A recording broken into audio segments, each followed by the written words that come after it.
একটা smart person কিভাবে এত বাজে কথা লিখতে পারতেছে, মানে ওটা আসলে মুখে বলার মতো না, এত বাজে মন্তব্য আসছে। যেমন আমি যখন সিকান্দার বক্সে ওর বোনের চরিত্রে অভিনয় করলাম তখন খুব বাজে বাজে মন্তব্য আসছে, মানে ওটা আসলে মুখে বলার মতো না, এত বাজে মন্তব্য আসছে।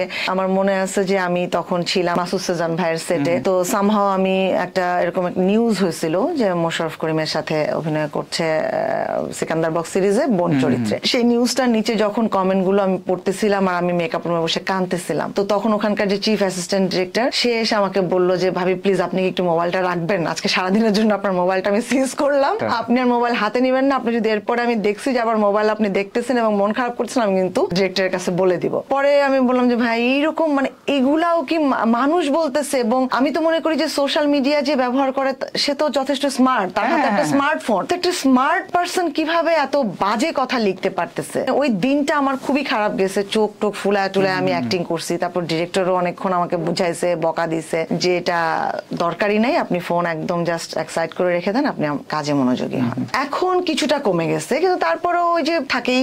আমার কাছে মনে হচ্ছে কি যে যেহেতু আমি অ্যাক্টিং এ আসছি মোশাররফ করিমের ওয়াইফ হিসেবে, সবার মাথায় মনে একটাই ছিল যে মোশাররফ করিমের ওয়াইফ ঘর সংসার করবে, সে অ্যাক্টিং কেন করবে। যদি অ্যাক্টিংটা আমার বিয়ের আগে থেকে স্টার্ট হতো তাহলে হয়তো বিয়ের পরে এটা কন্টিনিউ করলে হয়তো এতটা নেগেটিভ রিঅ্যাক্ট আসতো না, যেটা আমার ধারণা। আমি জানি না, দর্শকই ভালো বলতে পারবে যে তারা কিভাবে।